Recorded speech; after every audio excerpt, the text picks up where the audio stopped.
نحمده ونصلي على رسوله الكريم اما بعد فاعوذ بالله من الشيطان الرجيم بسم الله الرحمن الرحيم رب اشرح لي صدري ويسر لي امري واحلل عقدة من لساني يفقهوا قولي صدق الله العظيم۔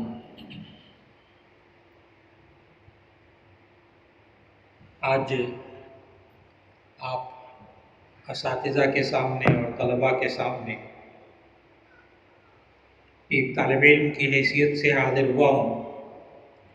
اس میں کوئی انکساری، کوئی تواضع مقصود نہیں ہے، اس دعا کے ساتھ کہ اللہ تعالی ہمیں ساری زندگی طالب علم ہی بنائے رکھے، علم کو طلب کرنے والا، علم کو چاہنے والا۔ اور اسی لیے سبق کے شروع میں وہی دعا پڑھ لی جو اللہ رب العزت نے موسیٰ علیہ السلام کو سکھائی، اور وہ اللہ تعالیٰ کا پڑھایا ہوا سبق انہوں نے سنانا تھا جا کر فرعون کو۔ اب اس کے لیے ہمیں معاشرے کے اندر جب علم حاصل کر کے نکلتے ہیں تو واقعی اس دنیا کے مختلف قسم کے فرعون یا اس سے ذرا ملتے جلتے لوگوں کا سامنا ہوتا ہے۔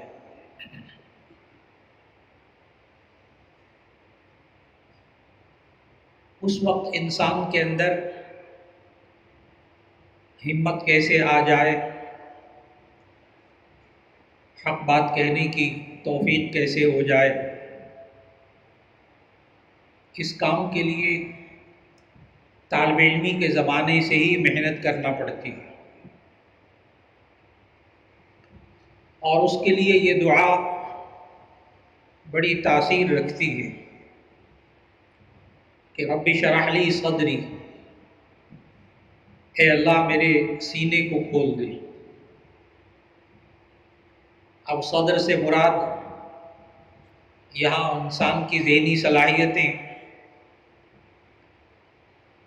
یا وہ دل کی کیفیات، یہ سب مفسرین ذکر فرماتے ہیں کہ رب اشرح لی صدری، اے میرے رب میرے سینے کو کھول دے، میرے ذہن کو کھول دے۔ یہ انسان کا سینہ، انسان کا ذہن کیسے کھلتا ہے، یہ بہت ضروری ہے ذہن کا کھلنا۔ اگر اس بوتل میں آپ پانی ڈالنا چاہتے ہیں تو پہلے ڈھکنے کو کھولنا پڑے گا۔ آپ کسی ڈبے میں کوئی چیز ڈالنا چاہتے ہیں، اس ڈبے کو پہلے کھولنا پڑے گا، ذہن کو پہلے کھولنا پڑے گا اگر اس کے اندر علم کو ڈالنا ہے۔ اور یہ ذہن کھلتا کیسے ہے، بند کیسے ہوتا ہے؟ ذہن جب بند ہوتا ہے تو سبق میں دل نہیں لگتا، طالب علم کا سبق پڑھنے میں دل نہیں لگتا، مدرسے میں جانے کو دل نہیں لگتا، چلا جاتا ہے درسگاہ میں جا کے بیٹھ جاتا ہے، کہتا ہے استاد جی سبق پتہ نہیں کیا ہو گیا، چند دن ہو گئے سبق سمجھ میں نہیں آ رہا، مجھے کچھ پتہ نہیں استاد نے کیا کہا۔ یہ میں نشانیاں بتا رہا ہوں کہ جب شرح صدر نہیں ہوتا۔ ہم اساتذہ بھی نا بسا اوقات یہ لفظ بولتے ہیں، آج پتہ نہیں کیا ہے میرا شرح صدر نہیں ہو رہا، سینہ نہیں کھل رہا، تو استاد جو ہے وہ اس وقت کھل کے پڑھا نہیں سکتا جب اس کو شرح صدر نہیں ہوتا۔ شرح کا معنی بھی کھولنا، صدر کا معنی سینہ، پھر میں نے عرض کیا وہ ذہن بھی ہو سکتا ہے، قلبی کیفیات بھی ہو سکتی ہیں۔ تو ذہن کیسے بند ہوتا ہے اس کی نشانیاں بتائیے۔ پھر جب یہ ذہن بند ہوتا ہے تو ایسی صورت میں سبق یاد بھی نہیں ہوتا، یا یاد ہو جاتا ہے تو یاد رہتا نہیں ہے، اور اگر یاد بھی ہو جائے، یاد رہ بھی جائے تو امتحان کے اندر بسا اوقات ذہن کھلتا نہیں ہے لکھنے کے لیے۔ میں نے یاد تو کیا تھا، یہ سوال میں نے اچھی طرح یاد کیا تھا، پتہ نہیں کیا ہوا پیپر کے اندر آ کر وہ میں لکھ ہی نہیں سکا۔ اس لیے کہ یہ جو حافظہ ہوتا ہے، کہتے ہیں نا میں نے قرآن مجید حفظ کر لیا، میں نے آج سبق یاد کر لیا، یہ جو حفظ ہوتا ہے اس کا تعلق انسان کے ذہن کے ساتھ ہے، اور یہ حفظ کیسے ہوتا ہے، سبق یاد کیسے ہوتا ہے؟ ہم کہتے ہیں نا سبق یاد ہو گیا، اس کے اندر 3 سٹیپ ہوتے ہیں۔ جب وہ 3 سٹیپ پورے ہوتے ہیں تو ہم اس کو کہتے ہیں یہ سبق یاد ہو گیا، یہ آیت مجھے، یہ صورت یاد ہو گئی، حفظ ہو گئی۔ یہ حافظے کے 3 سٹیپ ہوتے ہیں۔ نمبر 1 پک کرنا، لینا، اخذ، الاخذ، جسے ہم کہتے ہیں یاد کرنا۔ اور دوسرا سٹیپ ہے ریکارڈ رکھنا، اس کو ہم کہتے ہیں یاد رکھنا۔ تیسرا سٹیپ ہوتا ہے حافظے کا ریکال کرنا، دہرانا، جسے آپ کہتے ہیں سبق سنانا، یا امتحان میں پیپر میں لکھنا، یہ بھی ریکال ہے۔ آپ دوبارہ اس کو ذہن سے نکال کر کاغذ پہ لکھتے ہیں یا استاد صاحب کو سناتے ہیں۔ جب یہ 3 مرحلے پورے ہو جاتے ہیں تو اس کو کہتے ہیں حفظ، اس پورے عمل کو کہتے ہیں حافظہ۔ یہ جس طاقت کے ذریعے ہوتا ہے اس طاقت کو کہتے ہیں حافظہ، یادداشت، قوت حافظہ، یہ اللہ نے انسان کے دماغ میں رکھی ہے۔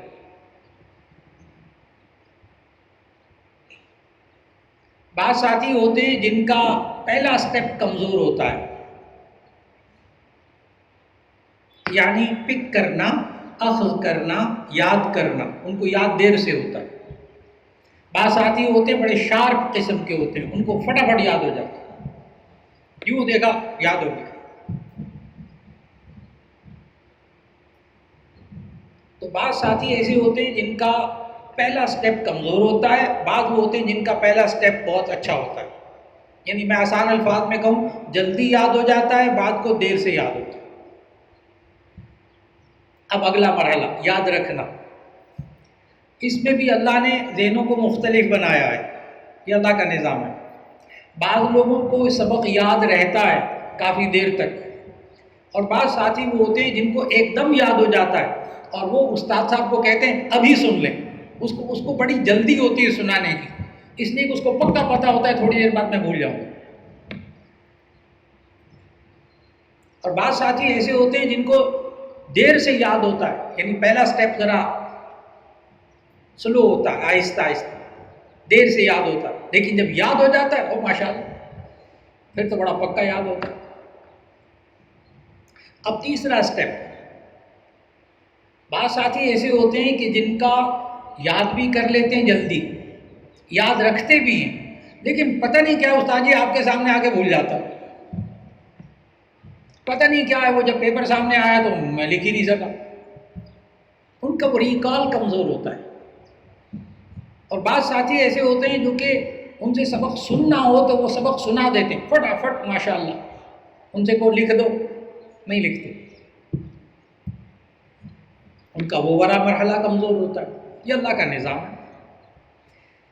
لیکن اس میں کچھ کیفیات وہابی ہیں، وہابی اللہ تعالیٰ کی طرف سے عطا کردہ، اور اس میں کسب کا بھی دخل ہے، کمانے اور محنت کا بھی دخل ہے۔ انسان سٹرگل کرے، کوشش کرے، محنت کرے تو تینوں سٹیپ کو یہ بہتر بنا سکتا ہے۔ یاد کرنے کے عمل کو بہتر بنا سکتا ہے۔ بعض ساتھی ایسے ہوتے ہیں کہ اگر کوئی باتیں کر رہا ہو تو ان کو سبق یاد ہی نہیں ہوتا، یار بند کرو بولنا ہے، ایسی خام کا مجھے یاد ہی نہیں ہوتا۔ وہ سکون چاہتے، بالکل اسی طرح انسان کا جو ریکارڈ رکھنے کا جو کام ہے نا، ریکارڈ رکھنا، ظاہر ہے انسان کا ذہن ہے. آپ بھی جو ساتھی موبائل رکھتے ہیں وہ سمجھتے ہیں، سارے بچے بھی آج بہت ماشاءاللہ موبائل کو بہت اچھی طرح سمجھتے ہیں. اس میں جب زیادہ بھر جاتا ہے تو آپ ڈیلیٹ کرتے ہیں، آپ ڈیلیٹ کرتے ہیں. اللہ کا بھی ایک نظام ہے ڈیلیٹ کرنے کا، اس کو نسیان کہتے ہیں. نسیان بھی بڑی نعمت ہے، بھولنا یہ بھی نعمت ہے. سائیکالوجی میں پڑھاتے ہیں، نفسیات میں پڑھاتے ہیں کہ اگر انسان کہے کہ نہیں مجھے ہر بات یاد رہتی ہے، میں ایسا ذہین بندہ ہوں، وہ بندہ اب نارمل زندگی گزارتا ہے، نارمل زندگی نہیں گزار سکتا. اس لیے اس کو سارے حادثات، سارے غم، ساری پریشانیاں ہر وقت سوار رہتی. اور بھولنا نعمت، لیکن زیادہ بھی نہیں بھولنا چاہیے. جب بزرگ لوگ بھولنا شروع کر دیتے ہیں، ہمارے جیسے بوڑھے لوگ بھولنا شروع کر دیتے ہیں، کھانا کھایا تھا کہ نہیں کھایا تھا یاد نہیں رہتا، دوائی کھائی تھی نہیں کھائی تھی یاد نہیں رہتا، رکعتیں ابھی کتنی پڑھی یاد نہیں، پچھلی رکعت میں کیا پڑھا یاد نہیں. اس وقت ہمارے بزرگ یہ سمجھاتے ہیں، رہنمائی کرتے ہیں کہ دیکھو اس عمر کے اندر بھولنا بڑی نعمت ہے، لیکن بس ایک خیال رکھنا، چابیاں بھول جاؤ، موبائل بھول جاؤ، کھانا بھول جاؤ، دوائیاں بھول جاؤ، لیکن اللہ کو نہیں بھولنا. بس یہ غلطی نہیں کرنی، یہ غلطی نہیں کرنی. بالکل اسی طرح طالب علم کا ذہن اگر ادھر کے ادھر کے، میں باتیں تفصیل میں نہیں جاؤں گا، ادھر ادھر کے منفی خیالات اگر اس کے اندر جمع ہوں، یعنی گناہوں کے خیالات اس کے دماغ میں موجود ہوں. اب ذہن کو ہم شرح صدر یعنی سینے کو کھولنا، ذہن کو کھولنا، یہ کیسے ہوتا ہے؟ میں نے کہا کہ بند ہونے کی کیا نشانیاں ہیں وہ بھی بتا رہا تھا. ذہن بند ہونے کی کیا نشانیاں ہوتی ہیں. اور ذہن کب بند ہوتا ہے؟ جب انسان کے ذہن میں منفی خیالات آتے ہیں. منفی خیالات سے مراد گناہوں کے خیالات.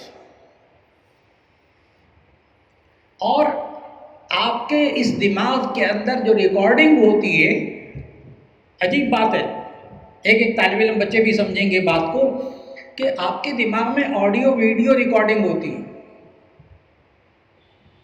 اس طرح آپ علم حاصل کرتے ہیں، بالکل موبائل کی طرح. یہ اللہ نے دو آنکھیں دی ہیں، یہ دو کیمرے ہیں.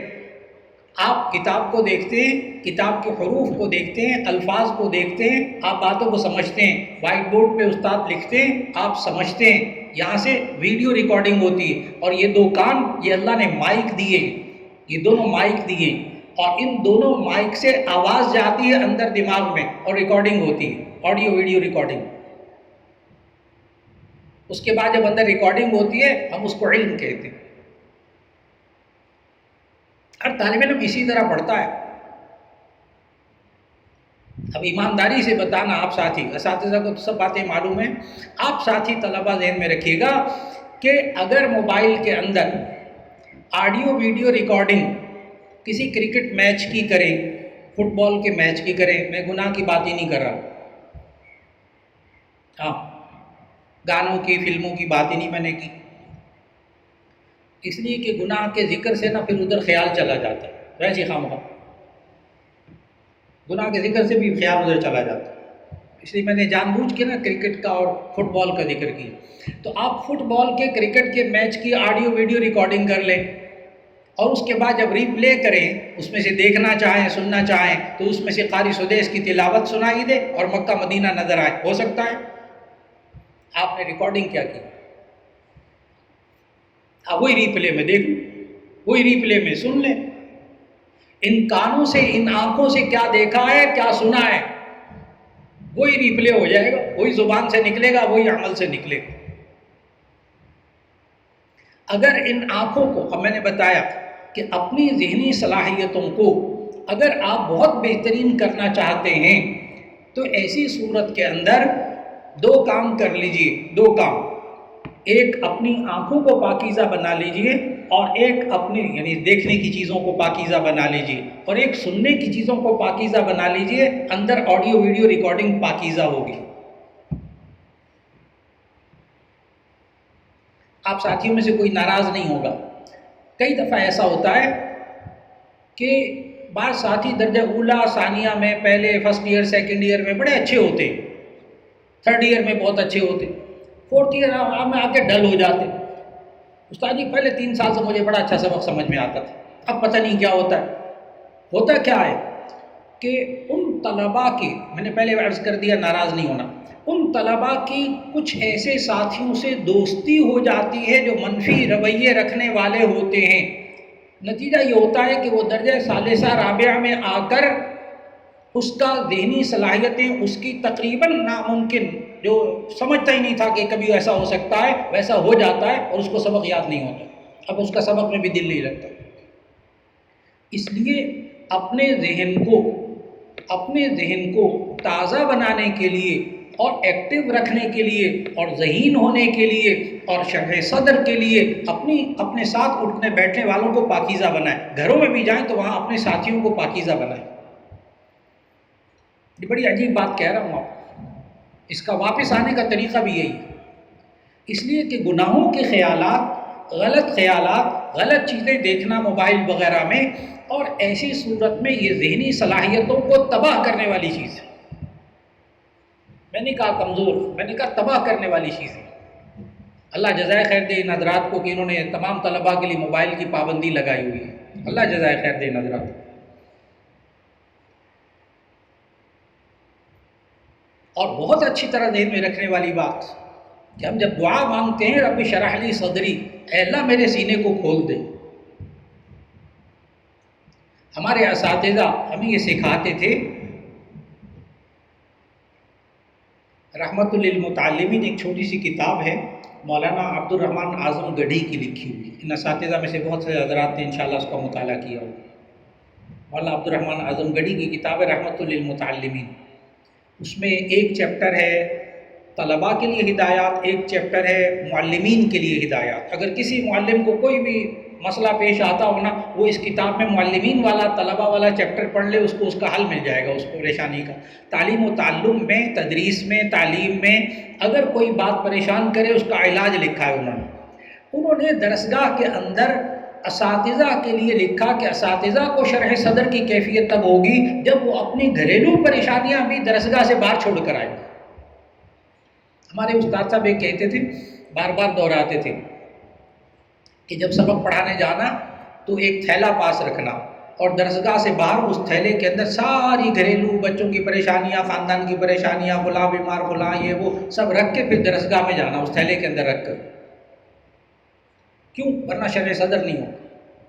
بہت عجیب سی بات ہے، شرح صدر نہیں ہوگا، انسان کھل کر نہیں سبق پڑھا سکے گا۔ بالکل اسی طرح طلباء کی یہ کیفیات ہے، طلباء بسا اوقات گھریلو پریشانیوں میں مبتلا ہو کے اسباق سے دور ہو جاتے ہیں، تو یہ پریشانیاں بھی انسان کے ذہنی صلاحیتوں کو کم کرتی ہیں۔ رب شرح لی صدری، اے اللہ میرے سینے کو کھول دے۔ یہ سینہ کھلتا کیسے ہے؟ اپنے آنکھوں کو، اپنے کانوں کو پاکیزہ بنانا ہوگا۔ جتنا پاکیزہ رکھیں گے انشاءاللہ العزیز اتنا آپ ساتھیوں کا ذہن بہت تیز ہوگا، سبق سمجھ میں آیا کرے، یاد رہا کرے۔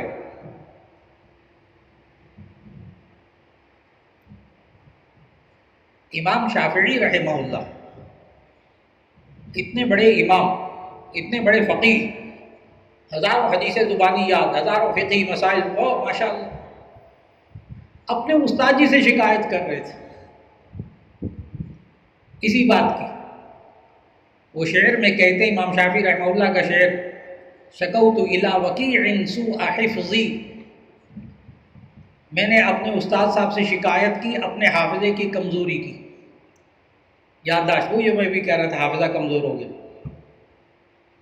اتنا بڑا امام، شکوت الی وکیع سوء حفظی، میں نے اپنے استاد وکیع سے شکایت کی، استاد جی میرا حافظہ کمزور ہے۔ فاوصانی الی ترک المعاصی، تو امام شافعی رحمہ اللہ کہتے ہیں میرے استاد صاحب نے مجھے نصیحت کی کہ گناہوں کو چھوڑ دو۔ میں تو آپ طلباء کو کہہ رہا ہوں، فَأَوْصَانِي إِلَىٰ تَرْكِ الْمَعَاصِي، انہوں نے کہا گناہ چھوڑ دو، آگے وجہ بتائیے، آگے استاد جی نے وجہ بتائی کیوں بتایا، فَإِنَّ الْعِلْمَ نُورٌ مِّنْ إِلَٰهٍ وَنُورُ اللَّهِ لَا يُعْطَىٰ لِعَاصٍ، یہ علم اللہ کا نور ہوتا ہے، اللہ کا نور کسی گناہ گار کو نہیں ملا کرتا۔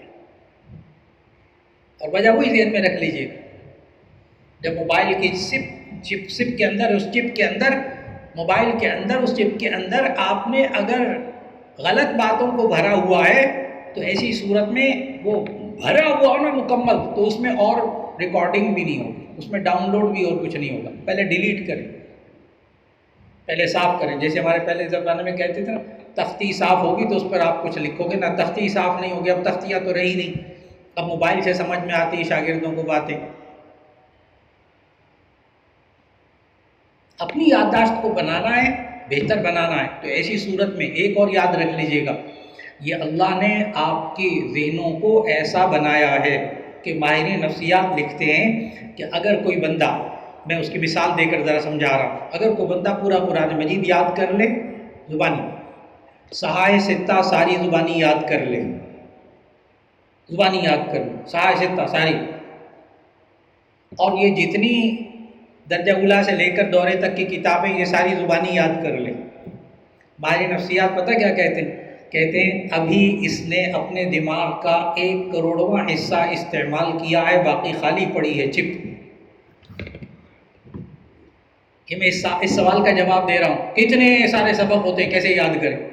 صبح سے لے کے شام تک استاد جی پتہ نہیں کیا کیا باتیں بتاتے ہیں، کیسے یاد کریں؟ جی آپ اپنے اس ذہن کی چپ کو، اس کو خالی کر لیجئے اور چیزوں سے، پھر انشاءاللہ العزیز آپ پورا سارا دن جو کچھ سنتے ہیں وہ استاد صاحب کا سبق محفوظ ہوتا چلا جائے گا انشاءاللہ۔ رب اشرح لی صدری، اے اللہ میرے سینے کو کھول دے، ویسر لی امری، اے اللہ میرے کام کو میرے لیے آسان فرما دے، اللہ سے مانگتے رہا کیجیے، اے اللہ میرے لیے آسان فرما دے۔ یہ طالب علموں کا عام جملہ ہے، یار آج کا سبق بڑا ہی آسان تھا۔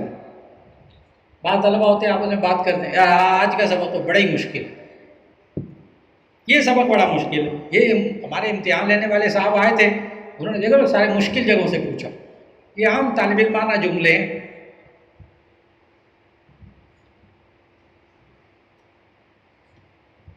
یہ جو ہوائی جہاز چلانے والا پائلٹ ہوتا ہے، اس کے لیے ہوائی جہاز چلانا آسان ہوتا ہے مشکل ہوتا ہے؟ میرا خیال ہے آسان ہوتا ہے۔ جو پائلٹ ہوتا ہے اس کے لیے ہوائی جہاز چلانا آسان ہے، بہت آسان۔ آپ کے لیے کیا ہے؟ مشکل۔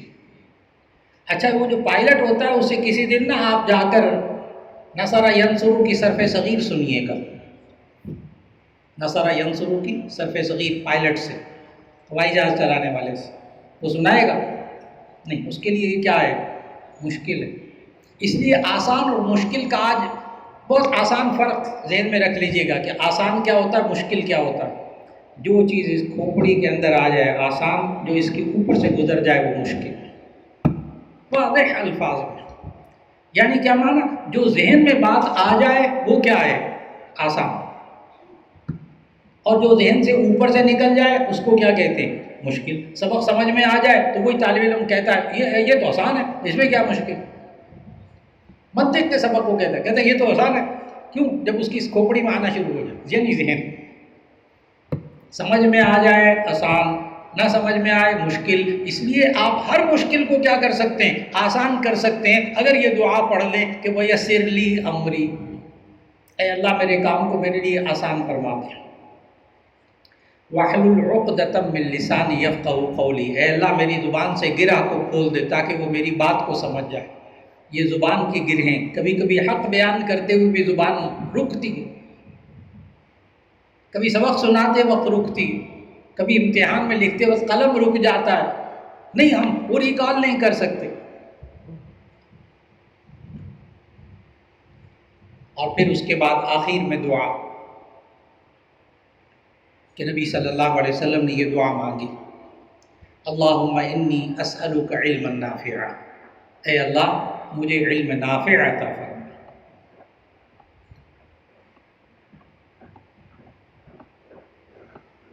اور جو علم نفع نہ دے وہ اتنی بری چیز ہے کہ نبی صلی اللہ علیہ وسلم نے اپنی دعاؤں میں اس سے پناہ مانگی۔ پناہ مانگی تو بری چیز ہوگی نا۔ اللہم انی اعوذ بک من علم لا ينفع ومن قلب لا يخشع ومن دعاء لا يسمع۔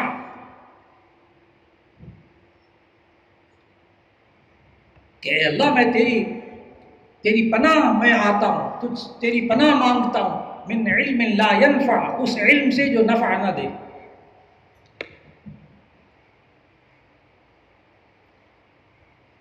یہ علم نافع کیا ہوتا ہے؟ سب اساتذہ موجود، سب کو معلوم، سب تصدیق کریں گے اس بات کی کہ تمام محدثین نے اس دعا کی تفسیر لکھتے ہوئے فرمایا، ان دونوں دعاؤں کی تفسیر میں لکھا اللہم انی اسألک علما نافعا، اے اللہ میں آپ سے علم نافع مانگتا ہوں۔